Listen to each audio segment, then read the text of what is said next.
Hey, what's up everyone, Morey Croson here, and today we're going to be breaking down Yohan Blake's 985. I'm going to start the video right now. This is the newest edition of the Performance Lab. Reach your individual goals. You don't want to just talk about straight line speed. We also want to talk about your ability to be quick. We break down your video. Let's make you into the quarterback I know you can become.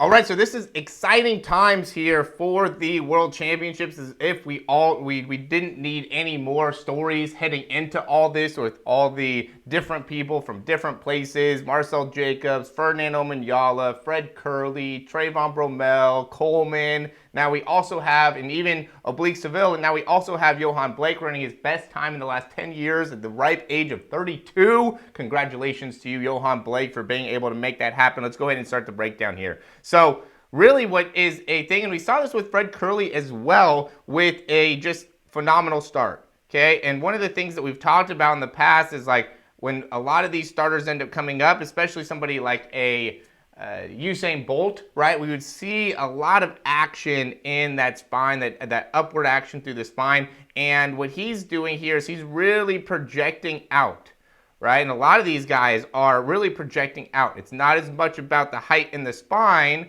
as much as it is getting out in front and getting that horizontal force. And I love that. What the priority here is, the number one priority that we're seeing from the top starters in the world is foot down and horizontal force, okay? How you get there, right? That's why I do these breakdowns, is to be able to figure out how do they get there, right? And because first we want to identify what's the goal. And then once we can identify the goal, now we can start to break down how it is that we actually get there. Number one thing, we got to get the foot down. We got to be able to create horizontal force into the ground. Okay, and you can see where he's coming through. So he's coming inwards here with that knee, keeping that foot outside, so he's able to create that lateral force. Okay, and now he's coming here. So see how he swings that leg around? Instead of coming straight up, he's really swinging that leg around. Okay, so this is going to be that third step, right? Let's see how much time he spends on the third step. Boom, hits the ground at 5.2, right? 3.52, and is off by 6.4. Okay, so we're looking at 0.12 in terms of how much time spent on the ground within that first three steps, right? It's 4, 5. Look at how straight that leg is within that first 6 steps. I mean, this start was tremendous.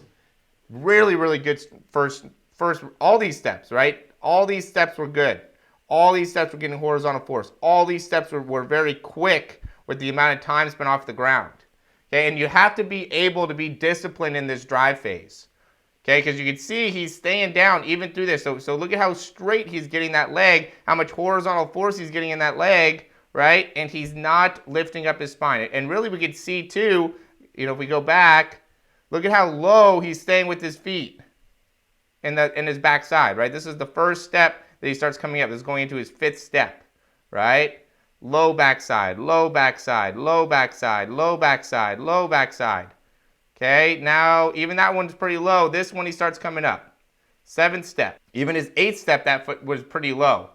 He gets a little bit higher earlier on within his left leg than he does his right leg. Okay, and so that's critical to how we get to top end speed, right? What was amazing about this was, one, the start and also the finish. Okay, because when he got to this point, the past Yohan Blake, right, or I guess the past 3 years, right, if we're talking about the 2014 Yohan Blake was a killer in that last 40 meters, but in, the past few years, it's been not as good.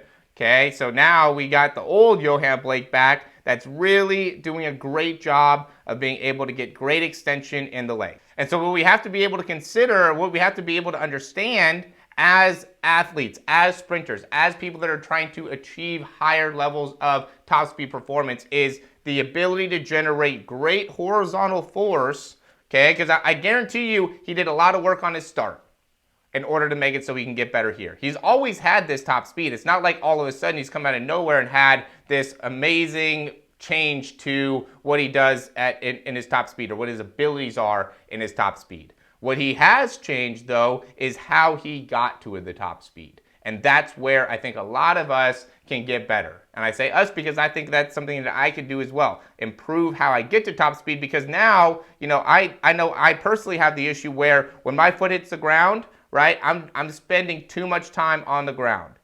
right? The more that I'm looking at these guys, right, all of them are in that 0.08, right? Like sub 0.1, okay? And I need to get consistent in getting sub 0.1. And I'm sure a lot of you guys as well, when you get to top speed, end up having that same issue. And again, the way to be able to do that is to be able to have, one, we have to have great extension capabilities, right? Like you can't take this action for granted, right? Like that is a lot of range of motion that he has to have within that low back and also within the hamstring in order to achieve that, right? Because his spine is trying to stay upright. When he goes and tries to reach with everything out in front here, all these muscles are stretching. All those areas are going through massive amounts of relaxation, really, right? Eccentric contraction, relaxation. And then when he creates the pull, that's when they're all contracting and shortening, right? And then he's able to do that very effectively to then be able to push right back off. And that's what the best guys do. Again, so I don't think he did a ton in addressing his top end speed. Maybe some things, right? It's not super clear video here, so we can't see a ton of what he's doing mechanic-wise. But we can see the range of motion, right? He's got the flexibility back. So it doesn't seem like there's any injuries that are inhibiting him right here, right? And then he's also doing a great job within the start. And that to me ends up being the critical part. I think that's where I can also help people the most, is really connecting to and creating some understanding and some language and some coaching and some verbal cues to help you through that start, because it's very, very specific. Every step matters. Every position matters. We have to be able to get to the right ranges within our ankle, knee, hip, spine, shoulders. So if there's something that ends up being off there, then that ends up causing the delay in our performance, or the wall or the ceiling, right? The inability for us to get to our top speed as effectively as possible. I can tell you that, there's a lot of guys that I work with that I think can work on foot contact, right? So I think foot contact overall seems to be a big thing, right? The average person, I think, can do a better job of generating more force into the ground in less time. Okay, so I'm just giving you some ideas of the averages. So if you're watching this and you haven't signed up for one of my programs, one, I don't know what you're waiting for, but two, I want to give you some ideas of what ends up being the big difference, okay, is the foot contact time. So we got to work ankle range, right? We got to work plyos.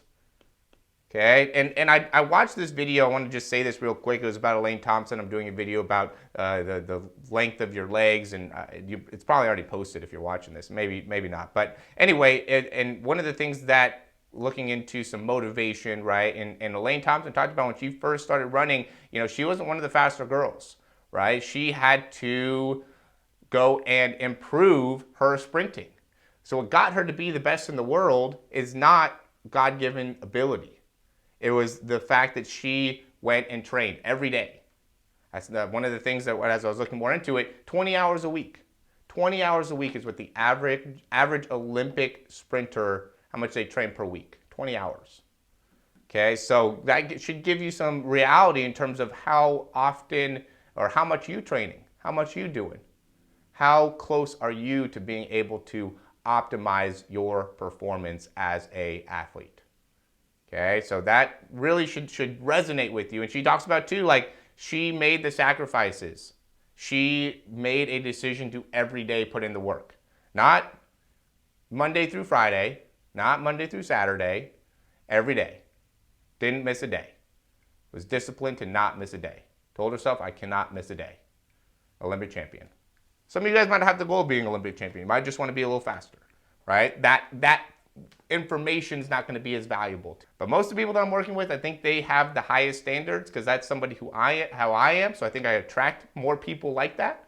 Okay, and at the end of the day, it's more about your work ethic and what you put into it than it is about your God-given gifts. Okay, and so if you have any trouble with that, if you have any trouble with being able to put in the work, let me know. Thanks for watching. Like, subscribe if that information helped you out at all. Any of it, right? This whole video, anything helped you out, like, subscribe. It helps a ton.